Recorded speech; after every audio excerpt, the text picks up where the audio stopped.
SLST 2025 নিয়ে এর আগে বহু ভিডিওতে আমি বলেছি পরীক্ষা 100% হবে, শুধু পরীক্ষা পদ্ধতির হয়তো পরিবর্তন হতে পারে, আর সেটাই হতে যাচ্ছে। দেখুন, গতকাল হাইকোর্ট এসএসসিকে কয়েকটি প্রশ্ন বানে যে জর্জরিত করেছে, সেই প্রশ্নগুলো শুধু জজ সাহেবের প্রশ্ন নয়, এই প্রশ্নগুলো এসএসসির নোটিফিকেশান হওয়ার পর থেকে কিন্তু সবাই বিভিন্ন মহলে এই প্রশ্নগুলো রেখেছে, কিন্তু যার সদুত্তর এসএসসির কাছে বা সরকারের কাছে কিন্তু নেই সদুত্তর। তাহলে সোমবার, আগামী সোমবার কি হতে পারে? দেখুন, সেকেন্ড SLST কি আবার নতুন করে নোটিফিকেশান করতে হবে, না কলকাতা হাইকোর্ট কেসটাকে পুরো সুপ্রিম কোর্টে পাঠিয়ে দেবে? কারণ কলকাতা হাইকোর্ট বারবার বলেছেন এর আগে যে এই সুপ্রিম কোর্টের অধীনে থাকা এসএসসির কেসকে আমরা হস্তক্ষেপ করব না, কিন্তু শেষ পর্যন্ত করলেন এবং পুরো ব্যাপারটা শুনবেন হয়তো, কিন্তু জাজমেন্ট দেবেন না, যেটা সুপ্রিম কোর্টে হয়তো পাঠিয়ে দেওয়ার একটা বড় সম্ভাবনা রয়েছে।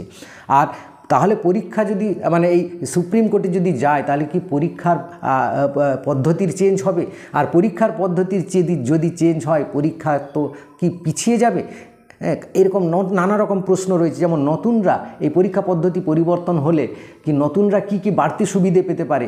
যারা চাকরি হারা রয়েছেন তারা কি কি অসুবিধায় পড়তে পারে? তাদের জন্য কিছু কি স্পেশাল সুবিধে থাকবে কি থাকবে না? এই সমস্ত ব্যাপার নিয়ে আলোচনা করব, তাই ভিডিওটা শেষ পর্যন্ত দেখুন। ভালো লাগলে লাইক করে বন্ধু বান্ধবদের শেয়ার করে দেবেন, চ্যানেলে নতুন হলে চ্যানেলটা সাবস্ক্রাইব করে নেবেন। দেখুন, প্রথমেই আসি আমরা হাইকোর্টের যে প্রশ্নগুলো ছিল সেই প্রশ্নগুলো একটু বোঝার চেষ্টা করি, তার সদুত্তর বোঝার চেষ্টা করলে কিন্তু আপনি পেয়ে যাবেন এই সমস্ত প্রশ্নের উত্তর। প্রথম প্রশ্ন ছিল যে হাইকোর্ট স্পষ্ট করে বলে দিয়েছিলেন, সুপ্রিম কোর্ট স্পষ্ট করে যেখানে বলে দিয়েছিলেন যে পুরনো বিধি মেনে পরীক্ষা করতে হবে, তাহলে নতুন বিধি এনে এসএসসি এই জটিলতা সৃষ্টি করলো কেন? এটা ছিল হাইকোর্টের প্রশ্ন। তারপরে তাহলে কি এই নতুন বিধি আনার ক্ষেত্রে কি কাউকে বাড়তি সুবিধে পাইয়ে দেওয়ার ক্ষেত্রে রয়েছে? এই কথা তো সবাই আমরা জানি।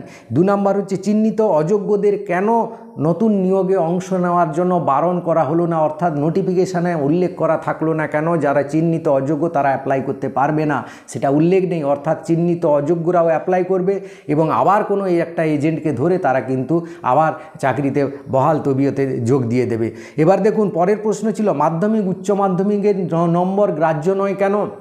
যেটা 2016 সালে ছিল মাধ্যমিক উচ্চ মাধ্যমিক স্নাতক স্নাতকোত্তর সমস্ত নিয়ে 35 নাম্বার ছিল, সেটা 2025-এ এসে পুরোপুরি অ্যাবলিশ হয়ে গেল। শুধু স্নাতক স্নাতকোত্তর মধ্যে আবার যেটাতে বেশি নাম্বার থাকবে তারই 10 নাম্বার মাত্র পাবে কেন? এই প্রশ্নও রেখেছে। আপনার মনে হয় এর সদুত্তর এসএসসির কাছে আছে? আমার তো মনে হয় না।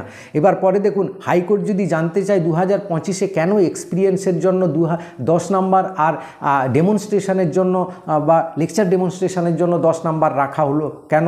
কাকে সুবিধে পাইয়ে দিতে এই প্রশ্নগুলো রাখা হলো? এই প্রশ্ন তো হাইকোর্ট বা সুপ্রিম কোর্ট যে কেউ করবে, তার কি সদুত্তর দিতে পারে? তাহলে সোমবার কি হতে চলেছে? আমার মনে হয় না সোমবার এসএসসি এই সদুত্তর দেবে বা সদুত্তরে হাইকোর্ট সন্তুষ্ট হবে। আর হাইকোর্ট যদি সন্তুষ্ট না হয়, পুরো কেসটাকে আবার কিন্তু সুপ্রিম কোর্টে বলবে। এমনি হাইকোর্ট সাজেশন দিয়েছেন এসএসসিকে যে আপনারা দরকার হলে সুপ্রিম কোর্টের সঙ্গে আলোচনা করে আবার ব্যবস্থা ঠিকঠাক করুন, তারপর আমাদের কাছে বলুন। কিন্তু সেটাই হয়তো হতে যাচ্ছে। এবার সুপ্রিম কোর্টে গেলে কিন্তু একই প্রশ্নের সম্মুখীন হবে এসএসসি এবং সেখানেও কিন্তু বিভিন্ন ভৎসনায় ভর্সিত হবে এসএসসি। তাহলে কি আবার সুপ্রিম কোর্ট নোটিফিকেশান বার করতে বলবে, যাতে 2016 সালে যে সুপ্রিম কোর্ট আগে যেটা বলেছিল সেরকম যদি নোটিফিকেশান করতে বলে সুপ্রিম কোর্ট যদি বলে, তাহলে কিন্তু আবার একটা বড় পরিবর্তন হবে। কিসের পরিবর্তন? তখন এসএসসি দাবি করবে এই কম সময়ের মধ্যে কিন্তু আমি আর পরীক্ষা নিতে পারবো না নতুন নোটিফিকেশান করে। কেন পারবো না?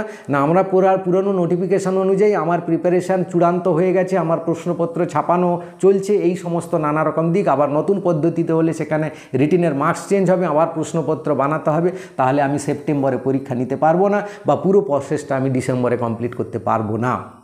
তাহলে কি ডেট পিছিয়ে যাবে?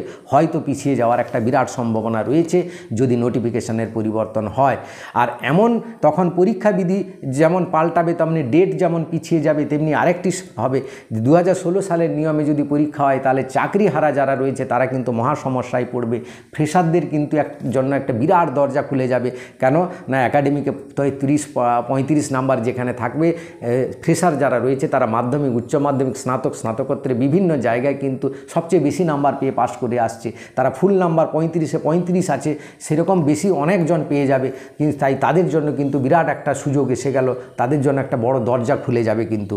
তা আর যারা চাকরি হারা রয়েছেন তাদের জন্য হয়তো একটা জায়গা থাকবে, আমার যেটা মনে হচ্ছে যে লেকচার ডেমনস্ট্রেশনটা থাকতে পারে, কারণ সিবিএসসি আইসিএসসি বোর্ড বা এনসিইআরটির গাইডলাইনে কিন্তু রয়েছে লেকচার ডেমনস্ট্রেশন টিচারের জন্য। এবং গত বছর এর আগের যে প্রাইমারি রিক্রুটমেন্ট হয়েছিল তাতে কিন্তু লেকচার ডেমনস্ট্রেশন ছিল। তাই লেকচার ডেমনস্ট্রেশনটা সুপ্রিম কোর্ট হয়তো হস্তক্ষেপ নাও করতে পারে, লেকচার ডেমনস্ট্রেশন থাকতে পারে। আর সেটা যদি থাকে তাহলে চাকরি হারা যারা রয়েছেন তারা কিন্তু সেখানে 10-এ 10 পাবেন, কারণ সরকার চাইছে চাকরি হারাদের একটা এনগেজ করে দিতে। তো এই হচ্ছে ব্যাপার, সুবিধে সব দিকেই রয়েছে। তাই কি করতে হবে, পরীক্ষা পিছোক বা না পিছোক, পরীক্ষা 100% ধরে আপনাকে প্রিপারেশনটা ভালো করে চালিয়ে যেতে হবে। আর যেহেতু এটা অনেক দিনের পর হলো এবং বড় একটা ভ্যাকেন্সি রয়েছে, আবার আগামী কবে হবে কোনো ঠিক নেই, তাই এই সুবর্ণ সুযোগটাকে কাজে লাগাতে হবে। তাই এদিক ওদিক না করে শুধু পরীক্ষা হবে ভেবেই কিন্তু পড়াশোনায় 100% মনোনিবেশ করলে কিন্তু চাকরিটা পাবেন। তাই ভালো করে পড়ুন, ভালো রেজাল্ট করার চেষ্টা করুন, চাকরিটা হাতের কাছে নিয়ে নিন, এটাই আশা রাখবো। ভিডিওটা ভালো লাগলে সবাইকে শেয়ার করে দেবেন।